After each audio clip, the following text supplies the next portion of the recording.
여호수아 7장 1절에서 15절까지 함께 교독하죠.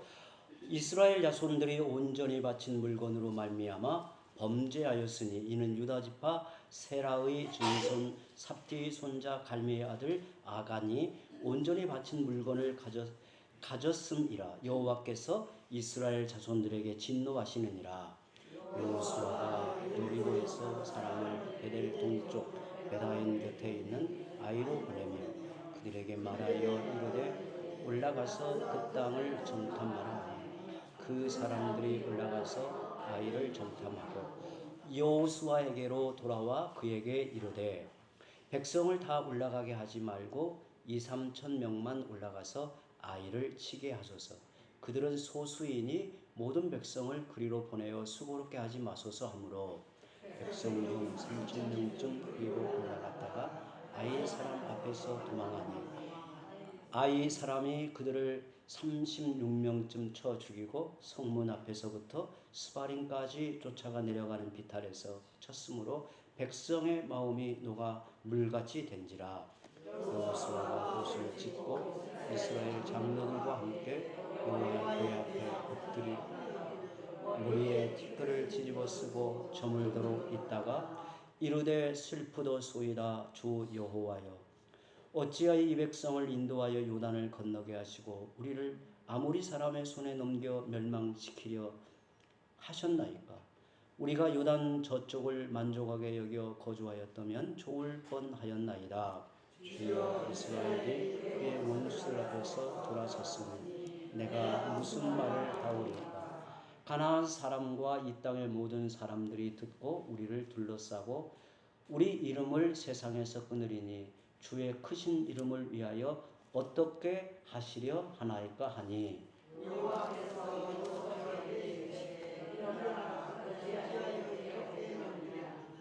이스라엘이 범죄하여 내가 그들에게 명령한 나의 언약을 어겼으며 또한 그들이 온전히 바친 물건을 가져가고 도둑질하며 속이고 그것을 그들의 물건들 가운데 두었느니라. 이스라엘 자손들이 그들의 원수 앞에 능히 맞서지 못하고 그 앞에서 돌아섰나니 이는 그들도 온전히 바친 것이 됨이라. 그 온전히 바친 물건을 너희 중에서 아니하면 내가 다시는 너희와 함께 있지 아니하리라. 너는 일어나서 백성을 거룩하게 하여 이루기를 너희는 내일을 위하여 스스로 거룩하게 하라. 이스라엘의 하나님 여호와의 말씀에 이스라엘아, 너희 가운데 온전히 바친 물건이 있나니 너희가 그 온전히 바친 물건을 너희 가운데서 제하기까지는 내 원수들 앞에 능히 맞서지 못하리라. 너희는 아침에 너희의 지파대로 가까이 나오라. 여호와께서 뽑히는 그 지파는 그 족속대로 가까이 나올 것이요 여호와께 뽑히는 족속은 그 가족대로 가까이 나올 것이요 여호와께 뽑히는 그 가족은 그 남자들이 가까이 나올 것이며 함께 읽습니다. 온전히 바친 물건을 가진 자로 뽑힌 자를 불사르되 그와 그의 모든 소유를 그리하라. 이는 여호와의 언약을 어기고 이스라엘 가운데서 망령된 일을 행하였음이라 하셨다 하라. 아멘. 아멘. 여리고 전투에서 대승을 거둔 여호수아는 승리의 기세를 모아 바로 이어서 아이성을 공격했습니다. 아이성은 앞에서 전투했던 여리고성에 비해 규모가 작기에 쉽게 이길 수 있을 거라 생각했습니다. 그런데 결과는 전혀 예상하지 못한 방향으로 흘러갔습니다. 이스라엘 군대는 그들과 맞서 공격하기는커녕 아이성 사람들에게 쫓겨 허겁지겁 도망을 치고 말았습니다. 이 과정에서 이스라엘 군대 36명이 전사했다고 말하고 있죠. 전쟁을 하다 보면 이길 때도 있고 질 때도 있습니다. 그리고 전쟁에서 전사자가 발생하는 것은 피할 수 없는 일입니다. 이번에 패했지만 다시 전열을 정비해 전투하러 나가면 되겠죠. 이스라엘 군대는 60만 대군을 보유하고 있습니다. 그런데 문제는 오늘 말씀해 보니까 여호수아가 아이성 전투에서 패한 후에 더 이상 전쟁을 수행하기 어렵겠다라는 마음을 가져요. 그러니까 아주 여호수아가 크게 그의 마음이 눌려서 어찌할 바를 모르는 모습을 보여요. 그의 마음에 전쟁에 대한 두려움이 생겼습니다. 어떤 전쟁 앞에서도 능히 맞서고 용맹스러운 여호수아의 마음에 큰 두려움이 임했어요. 5절에 보면 백성의 마음이 녹아 물같이 된지라. 얼마나 낙심이 되고 두려움에 그들의 마음이 기가 꺾였는지 물같이 녹아내렸다. 그리고 6절을 보면 여호수아가 패배의 충격으로 할 말을 잃어버리고 저물 때까지 저물도록 멍하니 있었어요. 그 장면을 떠올려 보면 이스라엘 백성들의 분위기, 그리고 이스라엘 백성을 이끄는 여호수아의 그 모습을 보면 지금 어떤 상황인가가 이게 그려집니다. 이런 모습을 가리켜 흔히 슬럼프라기도 하고 무기력증이라고 합니다. 여호수아의 마음이 두려움에 크게 흔들리고 있습니다. 겉으로 볼 때는 아무런 문제가 없이 보여요. 그런데 마음이 크게 눌려서 심한 무기력증에 빠져 있습니다. 예를 들어서 이게 연극을 하는 분들도 그런다고 해요. 무대에 섰는데 이 갑자기 멘붕에 빠지면 이렇게 해야 될 대사가 아무 대사가 생각이 안 난다는 거예요. 머리가 백지 상태가 되어서 정말 한마디 대사도 못하고 무대에서 내려오기도 한대요. 실제로 그런 일이 벌어진다고 합니다. 여호수아가 느꼈던 공포심이 8절과 9절에 나오죠. 제가 봅니다. 주여 이스라엘이 그의 원수들 앞에서 돌아섰으니 내가 무슨 말을 하오리까. 가나안 사람과 이 땅의 모든 사람들이 듣고 우리를 둘러싸고 우리 이름을 세상에서 끊으리니 주의 크신 이름을 위하여 어떻게 하시려 하나이까. 정말 여호수아의 그 심정이 얼마나 두려워 떨고 정말 큰일 났다. 이제 어떻게 할 것인가. 그야말로 아무런 생각이 떠오르지 않을 만큼 큰 두려움에 이게 낙심이 되어 있는 모습이에요. 이스라엘이 패했다는 소식이 적들에게 알려지면 그 가나안 땅에 그 소식이 전파가 되면 당장이라도 가나안 7 족속이 벌떼처럼 몰려와서 자기들을 덮쳐버리지 않을까 두려움이 엄습하여 더 이상 전쟁을 할 수 없는 상태가 되고 말았어요. 그때 여호수아의 마음이 얼마나 긴장이 되었는지 정말 여호수아 입에서 이런 푸념이 나왔다는 게 놀랍죠. 7절에 보면 이르되 슬프도소이다. 주 여호와여 어찌하여 이 백성을 인도하여 요단을 건너게 하시고 우리를 아모리 사람의 손에 넘겨 멸망시키려 하셨나이까. 우리가 요단 저쪽을 만족하게 여겨 거주하였더라면 좋을 뻔하였나이다. 이 말이 믿음이 특별했고 전술에 탁월했던 여호수아 입에서 나온 말이라는 게 믿기지 않아요. 여호수아 입에서 이 말이 나왔다는 게 참 믿기지 않죠. 그가 가나안 족속을 가리켜 가나안 땅을 정탐하고 돌아와서 이스라엘 백성들에게 한 말이 여러분 기억나죠? 저들은 우리의 밥이다 그랬어요. 밥. 저들은 우리 앞에 하나님이 함께 하시면 저들은 우리의 밥이다. 이렇게 뛰어난 용맹스러운 사람이었어요.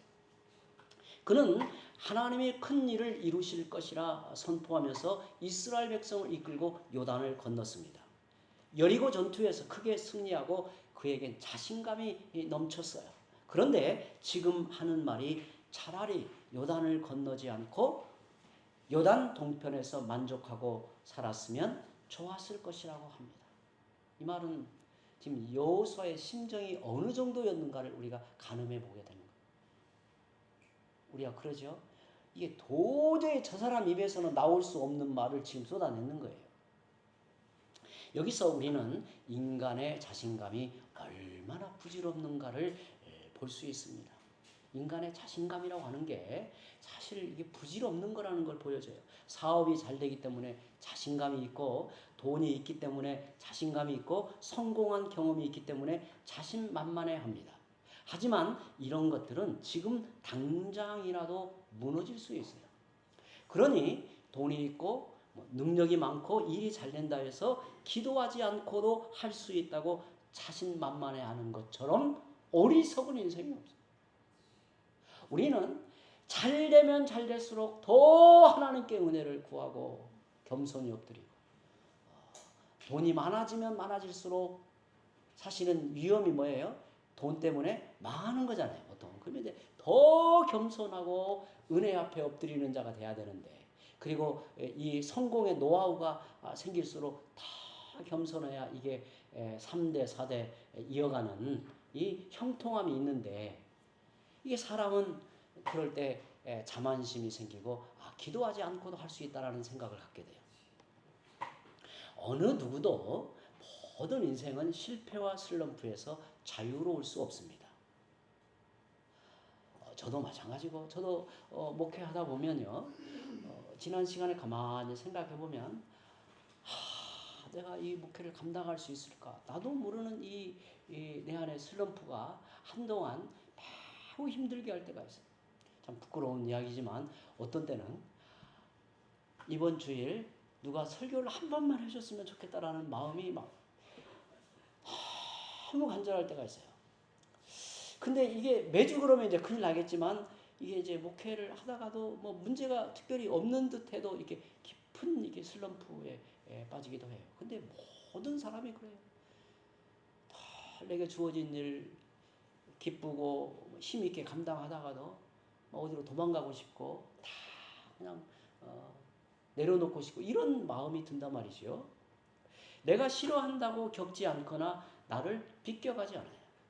모든 게 잘 될 때는 내 인생에 실패나 어려움은 없을 거라고 생각을 합니다. 그러나 예기치 못한 순간에 두려운 일에 빠져 삶의 의욕을 잃어버리고 맙니다.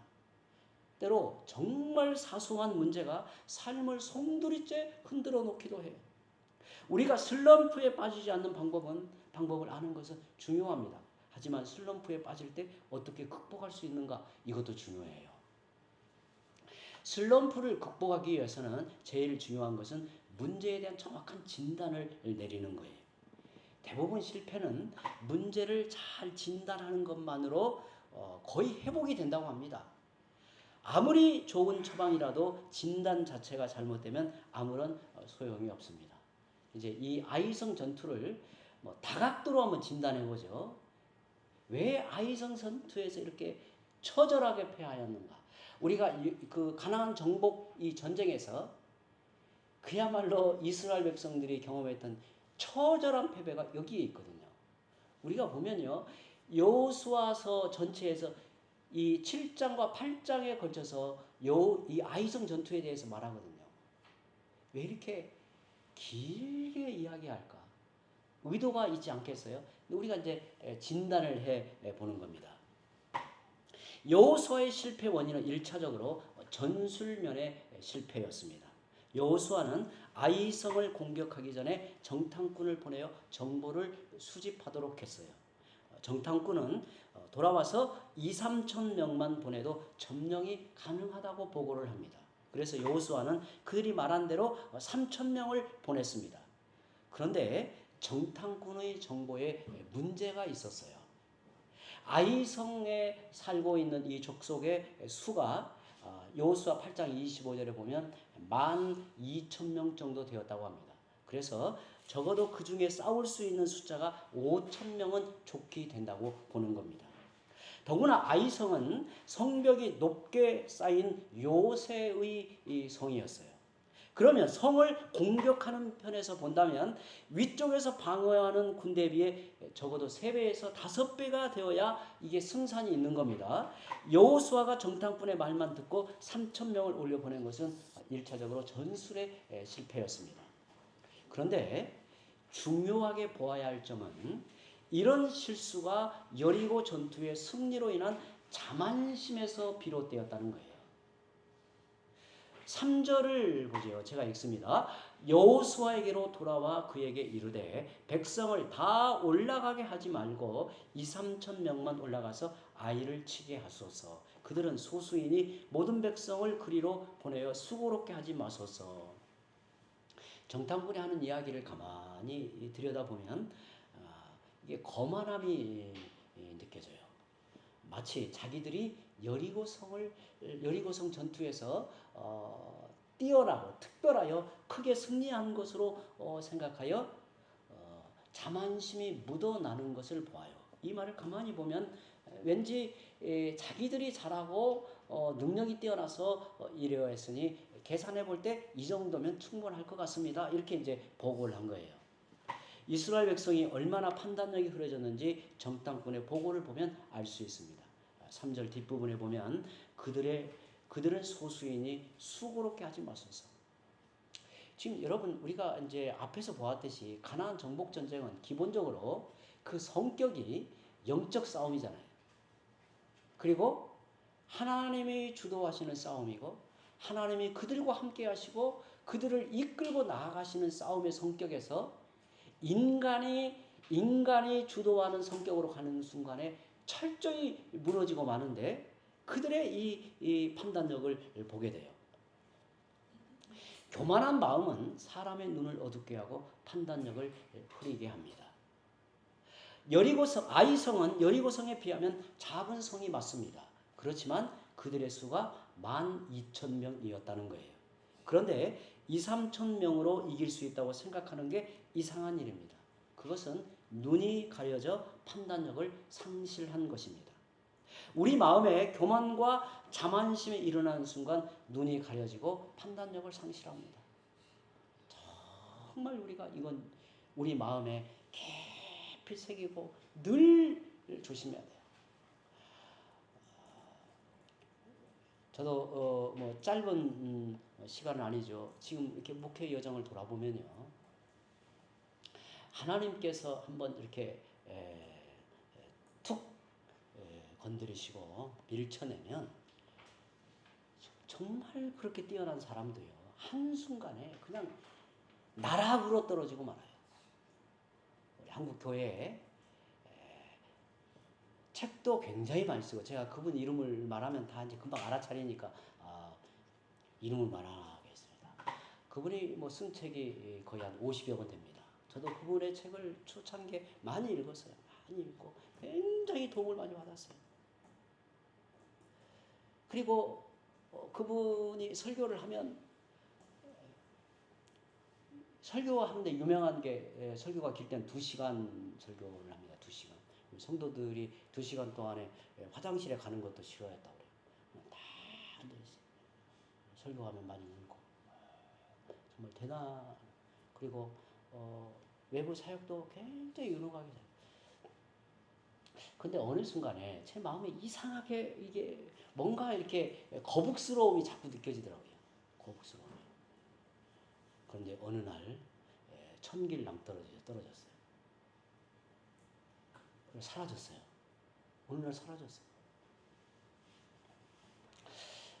하나님께서 우리의 마음에 특별히 자만심이 일어날 때 내가 무언가 특별한 사람이라고 우쭐하는 마음이 생기고 내가 말하는 것이 옳고 내가 가는 길이 옳으니 따라오시오라고 하는 이 교만한 마음이 그 속에서 웅크리고 있을 때 하나님은 큰 사람일수록 처참하게 무너뜨린단 말이에요. 유능하게 쓰임을 받을수록 처참하게 무너뜨려요. 왜냐하면 더 유능하기 때문에 하나님을 멸시한다고 보시는 거예요. 그래서 여기에 말한 대로 인간의 마음에 교만과 자만심이 일어나는 순간 눈이 가려지고 판단력을 잃어버리게 만들어요. 고린도전서 10장 12절에 그런즉 선줄로 생각하는 자는 넘어질까 조심하라 그랬어요. 그렇다면 교만한 마음이 아이성 전투에서 패배한 원인의 전부일까요? 우리가 진단할 때 교만한 마음이 아이성 전투에서 패배한 원인의 전부인가? 모든 패배에는 보이지 않는 더 근본적인 원인이 있게 마련입니다. 1절을 우리 함께 읽어보죠. 1절 읽어봅니다. 이스라엘 자손들이 온전히 바친 물건으로 말미암아 범죄하였으니 이는 유다 지파 세라의 증손 삽디의 손자 갈미의 아들 아간이 온전히 바친 물건을 가졌습니다. 여호와께서 이스라엘 자손들에게 진노하시니라. 여리고 전투에서 이미 아간이 하나님의 명령을 어기고 전리품을 챙기는 죄를 범했습니다. 전리품을 챙기는 이 죄에 대하여 오늘 말씀에는 쓰고 있는 표현이나 단어가 특별하게 하고 있습니다. 그것은 하나님과의 언약을 깨트린 것이다 그랬어요. 또 하나님께서 우리가 구약 성경에 보면 하나님께서 진노하시는 그 마음을 표현하는 단어를 썼다는 거예요. 이거에 대해서 매우 하나님은 그 속에서 진노의 불길이 다 올랐는데 여리고 성을 전투에서 이기는 데에는 그냥 어찌 보면 하나님의 마음을 묶어두고 계셨다고 보는 거예요. 여리고 전투에서 이미 아간이 하나님의 명령을 어기고 전리품을 챙기는 죄를 범했습니다. 아무도 그 사실을 모르고 있었습니다. 하나님은 아간의 죄가 처리될 때까지 이스라엘 백성에게 더 이상 승리를 허락하실 마음이 없었어요. 승리를 허락하지 않으시겠다고 하나님은 딱 마음을 거두신 거예요. 13절에 보면요. 너는 일어나서 백성을 거룩하게 이루기를 너희는 내일을 위하여 스스로 거룩하게 하라. 이스라엘의 하나님 여호와의 말씀에 이스라엘아 너희 가운데 온전히 바친 물건이 있나니 너희가 그 온전히 바친 물건을 너희 가운데서 제하기까지는 너의 원수들 앞에 능히 맞서지 못하리라. 이런 상황에서 아무리 전략을 잘 세우고 3,000명의 몇 배가 되는 군대를 보낸다 할지라도 아이성 전투에서 패배했을 것입니다. 즉 여호수아가 패배한 후에 훨씬 많은 군대를 보냈더라도 결과는 달라지지 않았을 것입니다. 아간의 죄가 승리를 가로막고 있었기 때문입니다. 우리 인생에서 문제가 끊이지 않는데 아무리 노력해도 해결되지 않은 경우가 있습니다. 이런 일들을 겪게 돼요. 이는 표면적으로 드러난 문제에 더 중요한 문제가 숨어 있다는 뜻입니다. 하나님 앞에서 해결해야 할 문제가 있다는 의미이기도 합니다. 문제와 고통이 계속해서 생기는 것은 바로 그것을 깨닫게 하시려는 하나님의 신호, 하나님의 사인일 수 있어요. 이럴 때는 하나님께 엎드려 묻고 기도해야 합니다. 아무도 몰랐던 아간의 범죄 사실이 언제 드러나냐면 여호수아가 낙담이 돼요. 어찌할 바를 모르고 하나님 앞에 엎드려서 신음하듯이 하나님께 손을 내밀고 불쌍히 여겨달라고 끙끙대고 있을 때 하나님께서 그 뜻의 의미를 드러내 주신 거예요. 만약에 하나님이 아무 말씀 안 하셨으면 어떻게 했어요? 이스라엘은 어둠으로 빠져가는 거죠. 그런데 하나님께서 드러내 준 거죠. 10절과 11절에 보면 여호와께서 여호수아에게 이르시되 일어나라. 어찌하여 이렇게 엎드렸느냐. 이스라엘이 범죄하여 내가 그들에게 명령한 나의 언약을 어겼으며 또 그들이 온전히 바친 물건을 가져가고 도둑질하며 속이고 그것을 그들의 물건 가운데 두었느니라 그랬어요. 우리가 기도할 때 성령은 우리의 문제를 드러내어 주십니다. 우리의 죄를 깨닫게 하십니다. 따라서 우리는 문제와 사건을 가지고 겸손히 하나님께 나아가야 합니다. 정말 문제를 해결하려면 하나님 앞에 굴복하여 하나님의 음성을 들어야 합니다. 하나님은 문제를 드러내실 뿐만 아니라 그 문제를 해결하는 방법도 알려주십니다. 14절과 15절에 보면 너희는 아침에 너희의 지파대로 가까이 나오라. 여호와께 뽑히는 그 지파는 그 족속대로 가까이 나올 것이요 여호와께 뽑히는 족속은 그 가족대로 가까이 나올 것이요 여호와께 뽑히는 그 가족은 그 남자들이 가까이 나올 것이며 온전히 바친 물건을 가진 자로 뽑힌 자를 불사르되 그와 그의 모든 소유를 그리하라. 이는 여호와의 언약을 어기고 또 반복되죠. 여호와의 언약을 어기고 이스라엘 가운데서 망령된 일을 행하였습니다. 그랬어요. 이 망령된 일을 행했다라는 이 표현은 구약성경에 보면 특별히 우상을 숭배할 때 이 표현을 써요. 하나님께서 우상을 숭배하는 언약의 말씀을 철저히 거역하여 파기한 죄로 보신 거예요. 다음 날 하나님이 명령하신 대로 모든 백성이 모여서 제비를 뽑습니다. 유다 지파가 뽑혔고 유다 지파 중에서 세라 족속이 뽑혔습니다. 이렇게 계속 제비를 뽑은 결과로서 아간이 이제 뽑히게 됩니다. 그리고 아간이 시날산 외투 한 벌과 은 200세겔과 금덩이 50세겔을 숨긴 사실이 드러났어요. 인간적으로 보면 그럴 수 있겠다 하지만 하나님이 이 문제를 심각하게 보시는 의미로서는 참 안타까운 일이 되고 말았어요. 아간의 가족과 모든 소유, 아간과 아간의 가족이나 또 아간의 그 자녀들 또 아간에게 속한 이 가축들 다 끌고 아골 골짜기로 데려가서 돌로 쳐서 모두를 죽였어요. 그리고 그 위에 돌 무더기를 쌓아서 경계로 삼으라고 했어요. 이렇게 함으로 하나님의 진노는 그치고 이 문제가 해결되었습니다. 마지막 26절에 그렇게 말하죠. 그 위에 돌 무더기를 크게 쌓았더니 오늘까지 있더라. 여호와께서 그의 맹렬한 진노를 그치시니 그러므로 그곳 이름을 오늘까지 아골 골짜기라 부르더라 라고 말합니다. 성도 여러분, 오늘 말씀을 통해서 들어야 할 메시지가 무엇일까요? 우리는 이 말씀을 통해서 무엇을 하나님의 음성으로 들어야 하나요? 공동체 안에서 범죄한 사람을 찾아내 처벌해야 그 공동체가 복을 받는다는 말을 하고자 하는 건가요? 잘잘못을 따져서 판단하고 정죄하고 고소하라는 말일까요? 의로운 사람과 불의한 사람을 구분하는 말입니까? 사실 이걸 말하고자 하는 게 아니에요. 우리가 겉으로 볼 때는 이걸 지금 현상적으로 이야기하고 있지만 이걸 말하고자 하는 게 아니에요. 아간의 이야기는 1차적으로 하나님이 얼마나 죄를 싫어하시는가를 보여줍니다. 그러니까 하나님께서 명시적으로 금하라, 특별히 언약의 말씀으로 우리에게 명백하게 주어질 때는 그것이 사회적인 아니면 시대적인 관점에서 그것이 큰 문제가 아닐지라도 그걸 크게 여겨야 된단 말이에요. 크게 여겨야 된다는 거. 특별히 언약의 말씀에 대하여 우리는 크게 여겨야 돼요.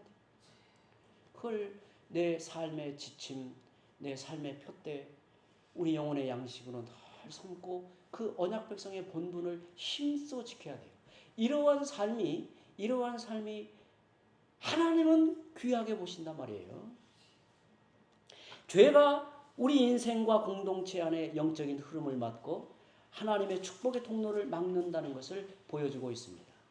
하지만 그 죄를 공개적으로 드러내는 것은 사람이 하는 일이 아니에요. 죄를 드러내는 일은 하나님이 직접 관여하십니다. 이것은 목사도 마찬가지예요. 목사도 마치 감찰자가 되어서 누구의 죄를 이렇게 드러내고 정죄하고 판단하는 사람이 아니에요. 이것은 사람이 하는 일이 아니에요. 죄를 드러내는 일은 성령 하나님이 그 마음을 깨닫게 하고 드러내시고 돌이켜 회개하게 하고 그가 완악하여서 공동체를 해치고 문제를 일으킬 때는 교회의 거룩한 질서를 따라서 그 죄를 치리하는 것이지 인간의 판단과 인간의 심판자로서의 행하는 역할은 아니에요. 결국 아간의 죄를 드러내고 제비를 뽑게 한 것은 백성들이 아닙니다. 하나님이 그 일을 하신 거죠. 하나님이 명하신 거예요. 우리는 누군가의 죄를 드러내고 정죄할 위치에 있지 않습니다. 다른 사람의 죄가 아무리 커 보여도 하나님 앞에서 자기 죄보다 크지 않습니다. 이게 참 신비로운 하나님의 은혜예요. 세상에 아무리 악한 죄 앞에서도 하나님이 내 자신을 보게 할 때는 내가 더 나쁜 부정한 죄인으로 보여야 되는 거예요. 그게 하나님의 은혜예요. 하나님의 은혜. 우리는 종종 그렇잖아요. 저 악한 놈. 그런데 사실은 내가 그보다 더 악하다는 것을 성령이 우리의 마음을 깨워주시는 거예요. 다른 사람의 허물이 보인다면 나에게는 그보다 훨씬 더 큰 잘못이 있다고 보시면 됩니다. 다른 사람의 잘못이 보인다면 그것을 통해서 자기 죄를 돌아보고 내 자신을 돌이키면 하나님이 베푸시는 복을 받아 누리게 됩니다. 여러분, 아간만 죽으면 다 끝나는 일인가요? 아간에게 모든 책임을 돌리고 비난하면 끝나는 겁니까? 여호수아는 하나님 앞에 자기 실수를 보아야 했습니다. 3절과 4절 함께 읽어보죠. 3절과 4절을 또 함께 읽어봅니다. 여호수아에게로 돌아와 그에게 이르되 백성을 다 올라가게 하지 말고 2~3천 명만 올라가서 아이를 치게 하소서. 그들은 소수이니 모든 백성을 그리로 보내어 수고롭게 하지 마소서 하므로 백성 중 3천 명쯤 그리로 올라갔다가 아이 사람 앞에서 도망하니 정탐꾼들이 잘못된 보고를 했으니 여호수아는 아무런 책임이 없습니까? 이 말씀을 가만히 들여다보면 제 눈에는 3절과 4절 사이에 매우 중요한 직무 하나가 빠져 있다는 생각이 들어요. 3절과 4절 사이에 뭔가 하나가 빠졌어요. 여호수아는 정탐꾼의 보고를 듣고 하나님의 뜻을 물어야 했습니다. 이게 여호수아의 실수였단 말이에요. 하나님께 물었다면, 하나님께 은혜를 구하고 인도하심을 구하며 물었다면 3천 명으로 아이성을 정복할 수 없다는 사실을 일러주었을 거예요. 자만심으로 판단이 흐려진 자기를 보게 하셨을 것입니다. 아간의 범죄로 인해 전쟁에서 이길 수 없음을 알게 하셨을 거예요. 이렇듯 하나님께 묻고 기도하는 일은 무엇과도 비할 수 없이 중요합니다. 무엇과도. 가장 안전한 길은 하나님과 동행하며 은혜를 구하고 깨어 기도하며 손을 내밀고 살아가는 거예요. 목회자인 저는 그런 마음을 하나님이 불쑥불쑥 주실 때가 뭐냐면 교회가 평안하고 아무런 어려움과 문제가 없을 때 이제 내 한쪽에서 이게 두려운 마음이 들어요. 저는 그러더라고요. 두려운 마음이 들어요. 이때 정신을 차려야 돼요. 하나님 앞에 더 은혜를 구하고 깨어서 맡겨주신 일이 무엇인가를 긴장하여 놓치지 않고 걸음을 걸어가면 그렇게 하나님께서 순적하게 걸음을 계속해서 이끌어가요. 그런데 그때 꼭 인간은 느슨해진 틈을 보여요. 하나님이 막연해지고 어느 순간에 하나님이 인격적인 관계 속에서 친밀하심을 놓치고 말아요. 우리가 성공하는 일과 원하는 것을 얻는 일에 인생의 목표를 두고 살면 우리는 정말 중요한 것을 잃어버리고 맙니다. 흔히 이런 삶의 수순은 이와 같습니다. 성공하고 승리할 때는 기뻐합니다. 하나님이 이루어 주셨고 하나님의 이름을 높입니다. 하지만 어느 순간 하나님은 멀어지고 자신이 그 일을 잘나서 이룬 것처럼 교만하고 자만심이 내 안에서 움츠리게 돼요. 이후로는 하나님과 함께하는 실제적임을 잃어버려요. 왜냐하면 하나님은 자기의 성공과 목표를 위해 조수 역할을 하는 분으로 계시기 때문에 그래요. 성공했을 때 하나님의 이름을 높이고 찬양하면 내 할 일은 다 했다고 스스로 자부하게 돼요. 그 다음에는 하나님이 절대적으로 필요한 분이 아니에요.